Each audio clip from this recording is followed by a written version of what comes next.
there's nothing secret. If I go to my terminal here, because I've done it last night for the Rowthorn machine apps, Rowthorn VisIt, parallel Python, there we go. I define here my arguments, sbatch, MPI run, 16 processors, 20 minutes, 45 gigabytes, 8 cores per socket, and I open my compute engine with the following arguments. Once I have that, I can do an open database, and I, instead of using the path name like this, I prefix the path name with the name of the host opened here with the compute engine. All right. If you need to do this with your Python script, ask me via mail for the correct syntax, because that syntax is kind of hard to get right the first time.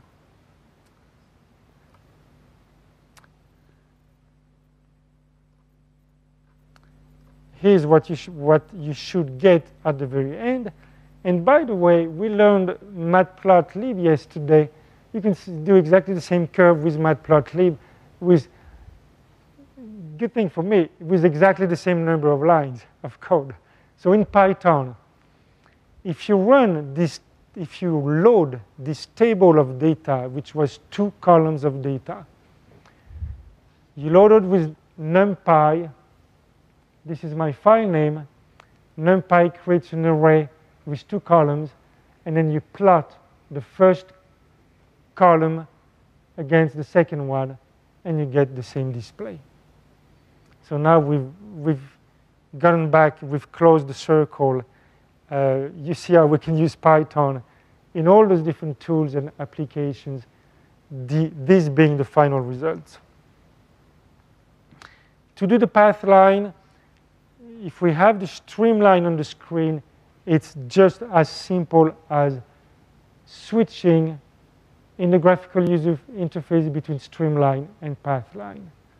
However, this will take much longer to compute, because from the time you execute the pathline, it will start loading all the different data series in memory.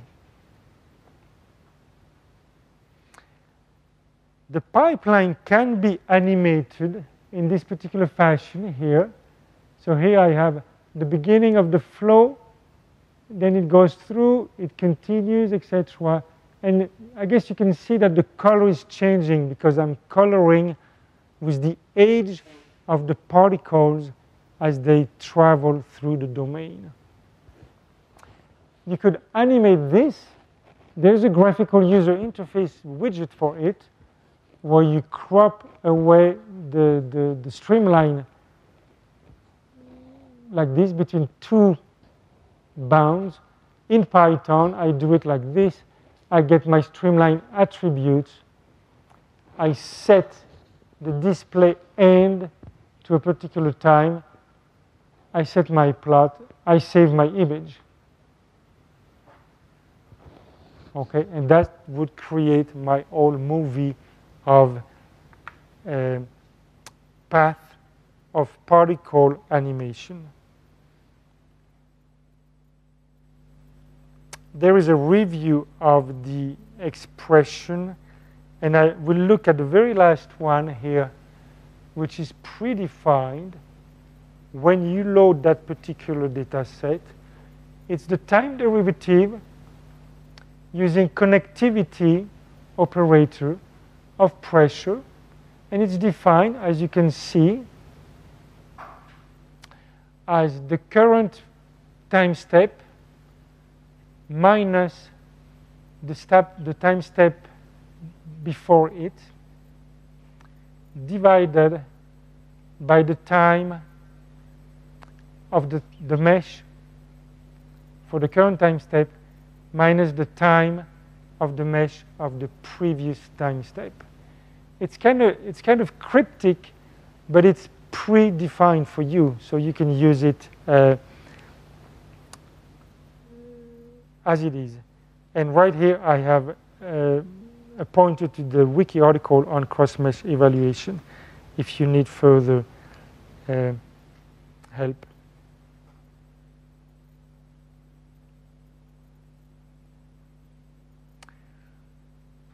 For particle tracing, the advice is to get the Python script to run in batch mode, because the particle advection can take a very long time.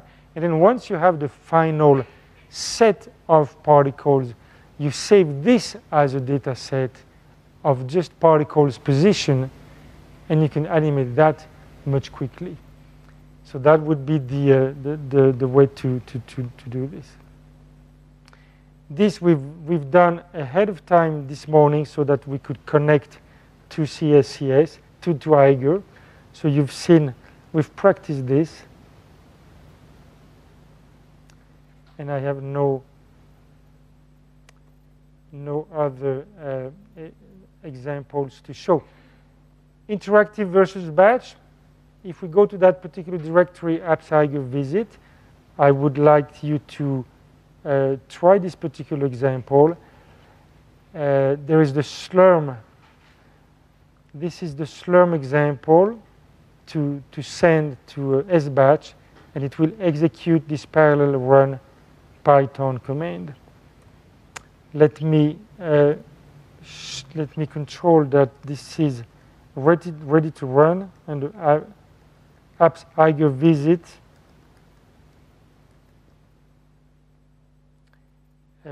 It's ready to run, except for the very last line here. You need to add this reservation command.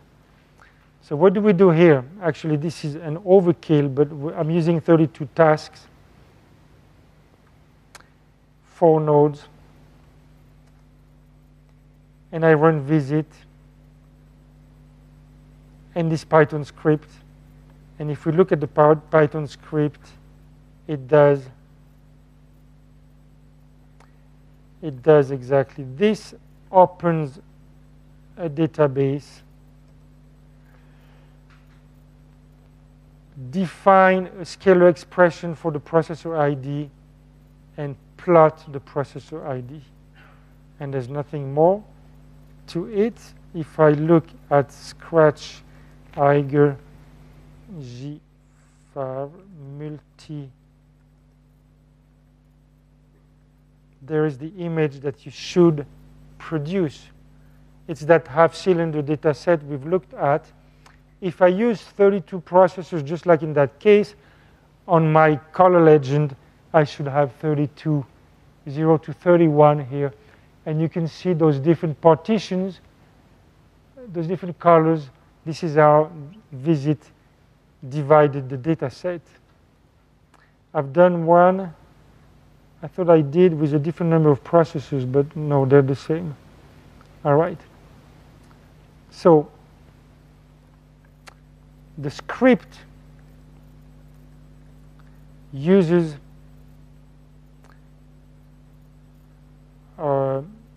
here, I don't know why it has been commented out. At CSCS, the environment variable scratch, $scratch, points to your scratch area. So it's equivalent to setting this in my particular case. And I use this base name at the very end of the script to save my image. To save an image, you render the window. You can give it a particular size. You get a save window attribute. Give it a file name, so base name plus whatever you desire here. I give it the size of the resolution in the image which I want, and I say save window. All right. How to execute all this? I recommend copying those 2 files to your private directory. Before you do that, maybe we'll put this reservation keyword on already, and then execute it. So execute it with an sbatch parallel run sh. Remember to have the VisIt module already loaded. Presumably you do, because we've put it in your bash rc file.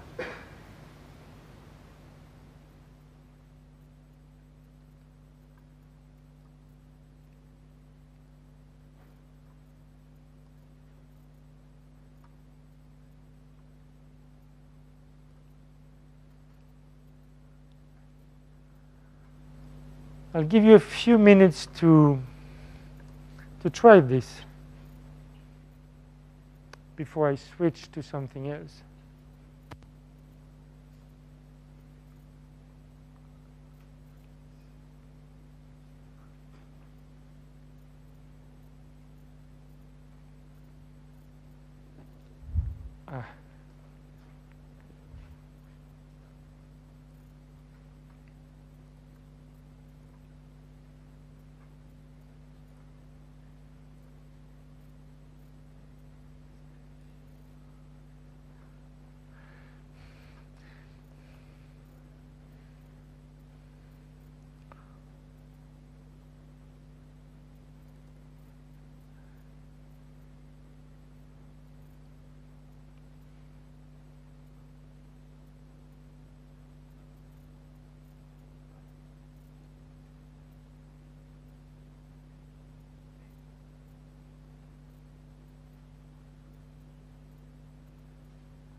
And as you wait for the batch job to execute, you can watch the video here. This would be the final output of the exercise. Let me rewind just to explain a couple of things on the video here. I'm showing here the mesh. And I'm changing the transparency. As you can see now, it's fading away a little bit at a time until it disappears. This is just to give context. I compute my path lines, and then I animate my path lines through time. So they are really the position of particles in time. If you notice carefully here, I'm putting some more expensive rendering which calculates the shadow of streamlines one with respect to each other. So I can clearly, this is a good example right here in this domain. We can clearly see what is in front of what. And then I continue animating through time. So this is something that took probably 20 minutes because there's a lot of computation taking place. And it doesn't matter, I send that through the queue. I save every image individually, and then I compose the image into a movie using some external tools. I find this much more convenient, although VisIt can also create a movie file for you. That option exists.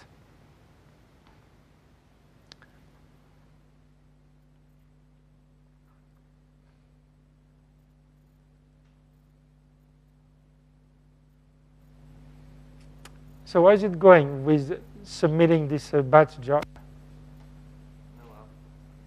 Hello. Output. Perhaps for the course ID, I wonder if the $scratch variable is. It exists? Okay. So then it should. There's no. Do you get a message, an error message from Slurm?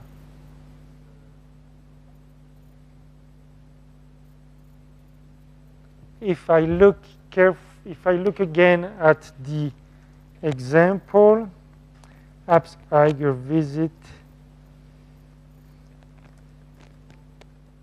Okay, the error should be going to a file called out2.txt. You should look at the content of this file.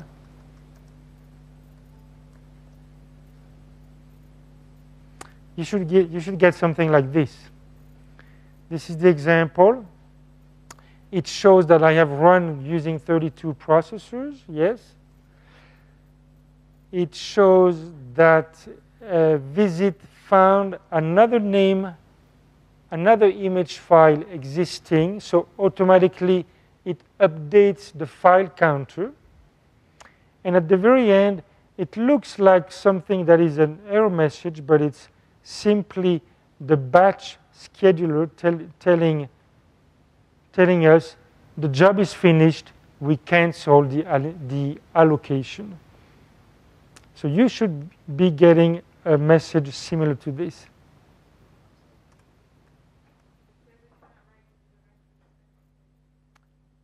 Okay, so somebody tells me the variable $scratch is available. Can you actually read that directory scratch Eiger/course, whatever the name? Can you? Otherwise, just tell it to write into your home directory or something you are sure.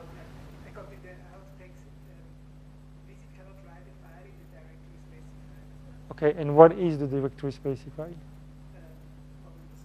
It doesn't say? Can you, this is not something I've tried with the course ID, can you touch a file in that directory? Scratch Eiger/course, whatever file name, can you touch it? You can. Okay, then I would hardwire the name scratch Eiger course. Otherwise, I don't see. Perhaps the evaluation of base name is not correct.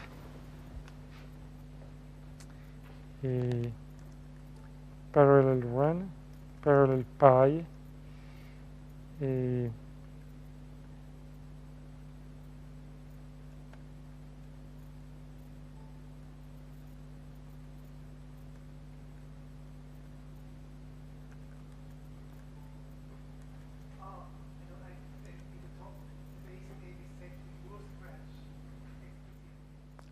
You guys didn't change that, okay. Okay. You did, and it still doesn't work. I wonder why I actually hardwired myself the name. It might be that this causes some problem. No, here it's worked just fine. So try writing in your home or somewhere else.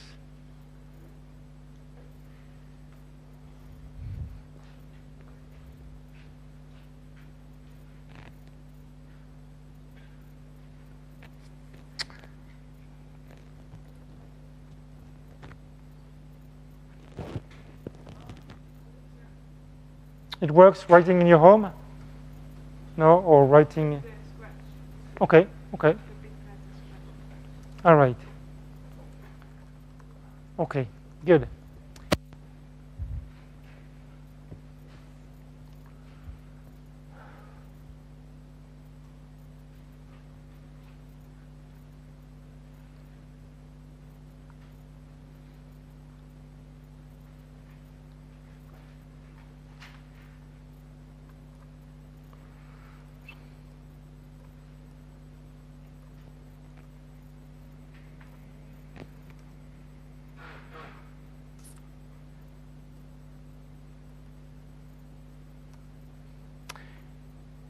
Is anyone having trouble running this batch anymore? Or you all, did you get a picture made? Yeah, that's what it should be. No, that example is the half cylinder. And it's interesting, it can be a good exercise to rerun this several times, give it one task, then give it 3 tasks, then give it 7 tasks, whatever numbers. And you will see how the decomposition of the domain is done differently. Now, there's a limit to this. This particular data set, if I recall, has exactly 37 blocks. It's a number like this, 37 or 42. If you give it 64 processors, it's wasteful because the decomposition is done by sub-blocks. So it will go all the way to 37, and then the other processors will have no work to do. Still, the image will be completely correct, but it will be a waste of computing resource. So a good exercise, yeah, is to try it with 1, 3, 7, and that's enough. And by comparing the image, you'll see how the decomposition has been done.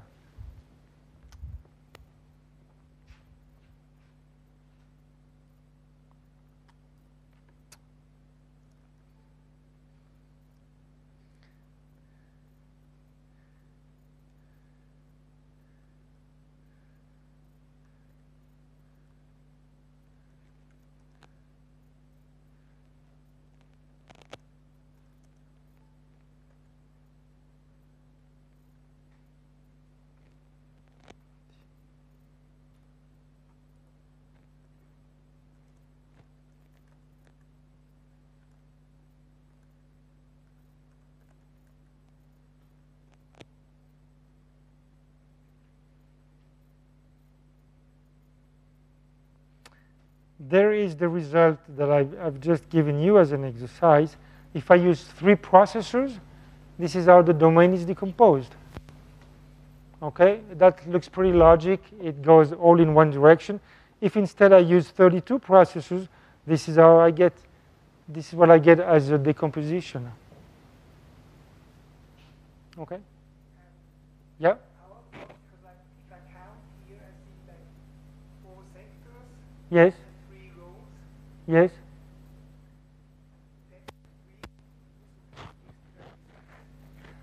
Okay, so that's the number. I was 37 earlier, but Yes, there's like a difficult to see the levels of green, how many. yeah, you're right. The color indexing here makes it difficult. I believe it's exactly symmetrical. Just like you said, so 4 sectors times 3. Wait a second, 4 times 3 times 3, so that's 4 times 9, 36, yeah. It's exactly 36 blocks. Yes, but there are 32 processes. Yeah. So one processor must use more than. Yes, yes, exactly. I don't see it here, perhaps. No, we don't see it. I could show them to you. Actually, I will do that because it's not difficult at all. I will do that. That's a good question. So, VGL run visit. Oh dear.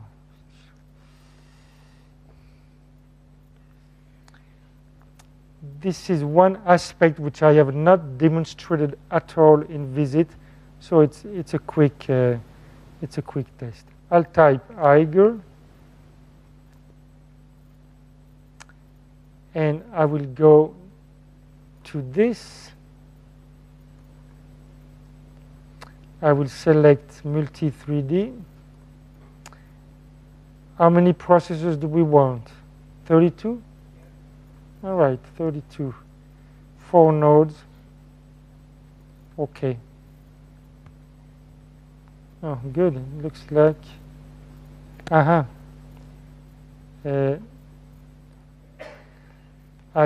forgot to add the reservation keyword. Eiger, launch profile, parallel, advanced. It's not starting because reservation equals course.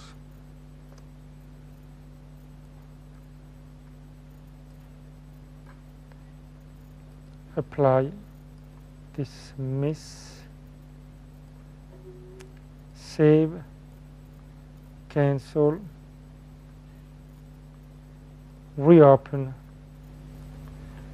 32.4. OK.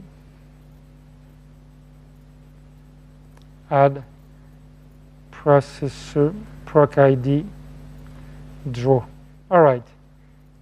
Here's my cylinder. And the compute engine, I'm showing you that I have 32 processors allocated on 4 nodes. Everything is good here so far. There's this particular icon here, which I have not presented today. This is a subset icon, and you can also access the subset menu over here. And at this point, I have the possibility to select things by domain. If I do, for example, reverse, so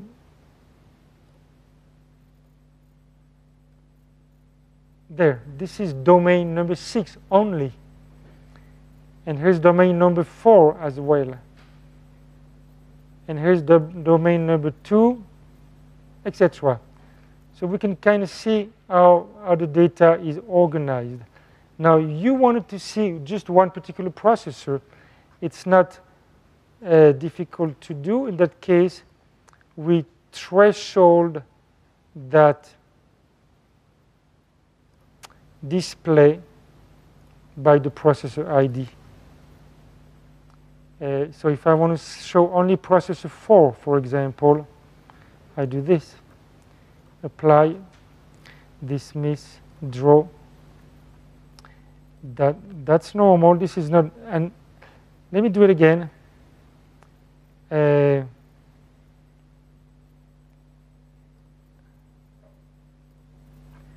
Threshold.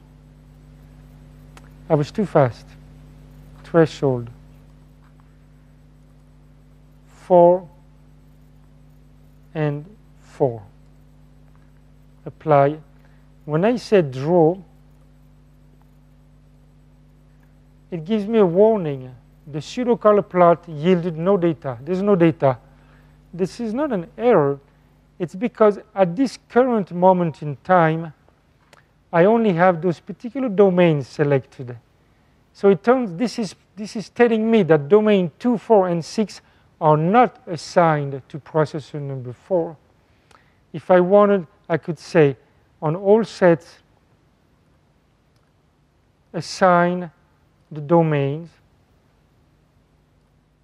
And this would show us exactly processor 4. OK?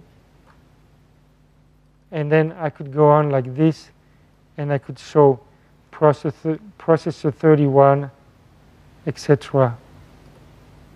And this is processor 31. There.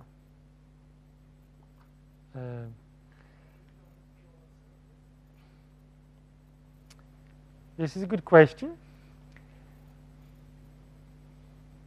It's because there are ghost faces. The two domains are touching each other. That face is it's called an internal face.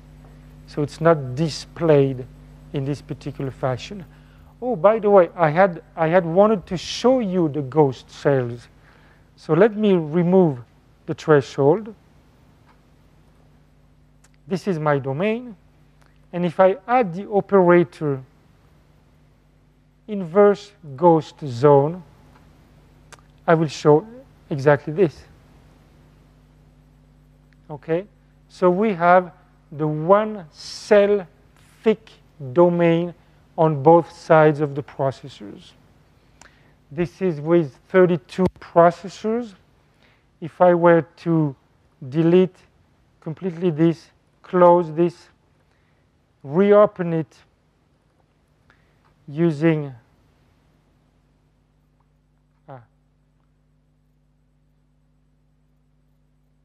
close.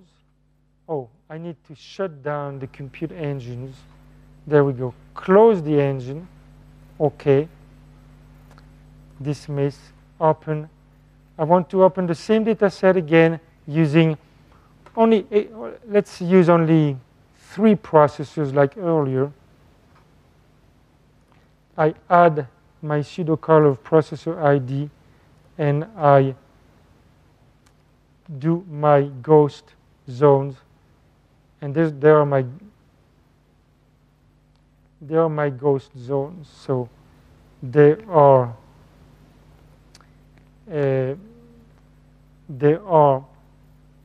one cell thick, again, across the bounding boxes and across the boundaries between processors, and also across the boundaries between blocks, between sub-blocks which are assigned to the same processor. This is why when we had just this particular box printed, we could not see this particular face here because it was removed as a ghost face.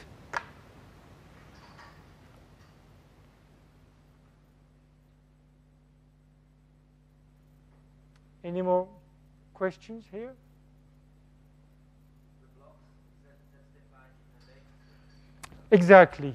In this particular example of the silo file, there are 36, let's call them subdomains, defined into the file. And so it is in my interest to assign no more than 36 processors to read this data.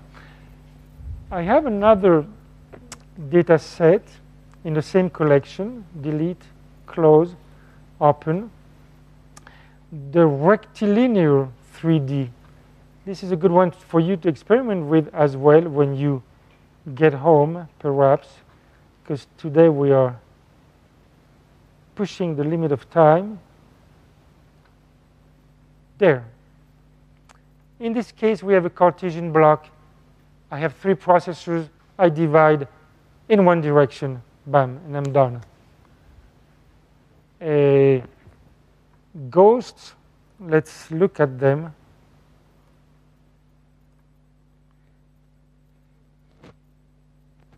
There are none. So here's why. This is because there is a single domain in the file. VisIt is able to split the domain across processors, but it does not create ghost zones until strictly necessary. When would it be strictly necessary? If I ask for the computation of a gradient, for example. In that case, it would need. Otherwise, it's just extra work. It's extra work that VisIt is not ready to do. So this is perfectly fine here as an example. If I close now this compute engine, okay. It's interesting that it doesn't close the plot. I reopen it. Let's use 8. 8 is a good name, is a good number. Plot, proc ID, draw.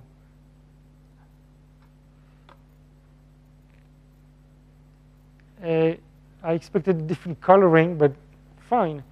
What does it do here? It shows that the domain splitting is done in a linear fashion, across the y-axis, then across the y, then across the z direction.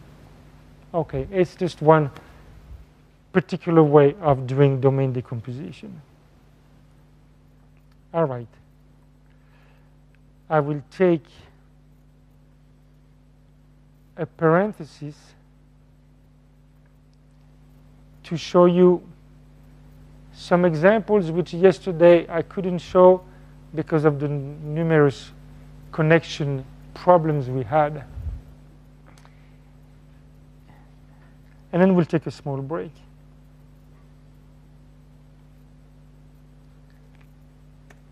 Yesterday, I proposed some examples to be run with the VTK toolkit.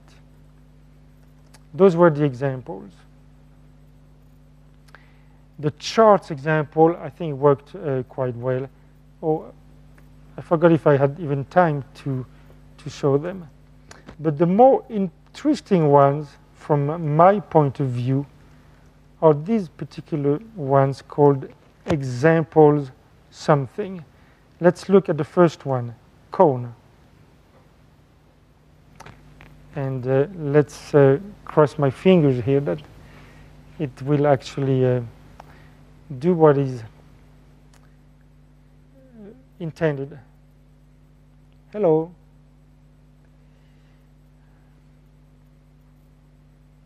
There we go. Forget about grids. It's not fair to the people in the room here not using grids. Here I have some, not arbitrary actually, but I have some hierarchical data, families of objects in a tree fashion. This is a particular display layout that VTK offers me. It looks 2D here, but it's actually a 3D data set. And this is called the cone layout. As you can tell, I've organized, centered at the root of my tree, a cone-shaped display. And at the leaves of the tree, I have the name, whatever my objects are.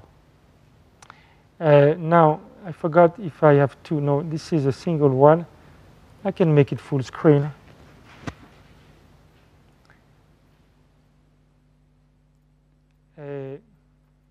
Oh, this is the selection. Yeah, so I would like to be able to rotate this in 3D. It's kind of slow, but I don't know who to blame because of this, for this slowness. Anyway, I really have a true 3D representation of some hierarchical collection of objects. This turns out to be the class hierarchy of the VTK toolkit itself.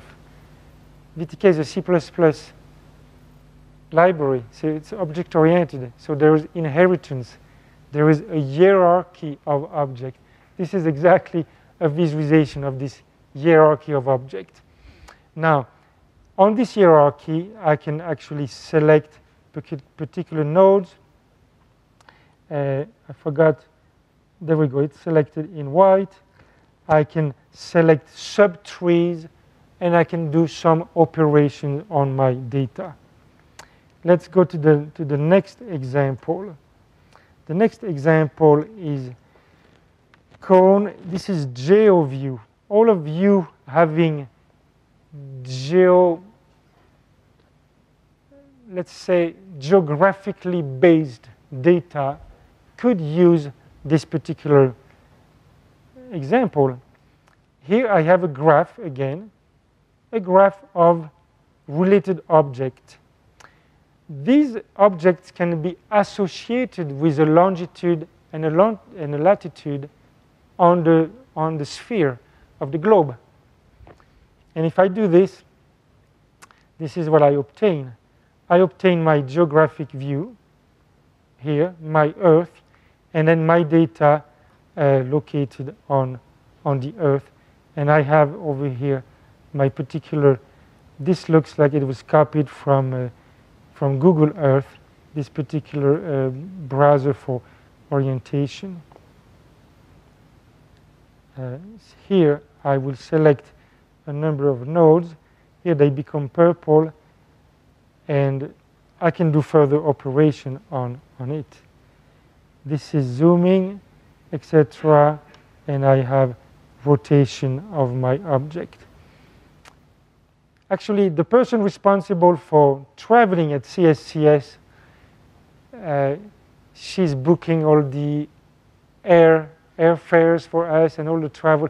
She has asked me to visualize the travel of all the staff of CSCS around the globe. And I'm going to do exactly this, because I know that especially the director here flies from many times from Zurich to many other places in the world. I can visualize it using exactly this particular framework. All right? Let's go to one more example, which I like very much, and it's called the icicle. What is an icicle in English?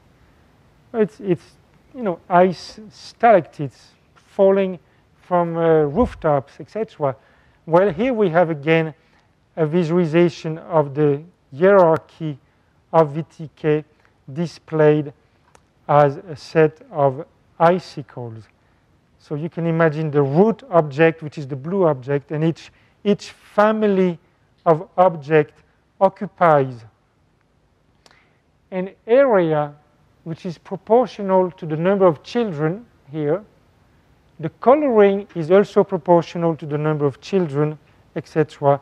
And I can display this at whatever resolution and do some further processing on, oops, I shouldn't have done that, and do further processing on data.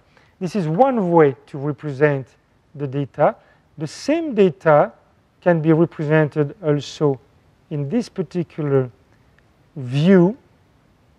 You see it's a little bit different here.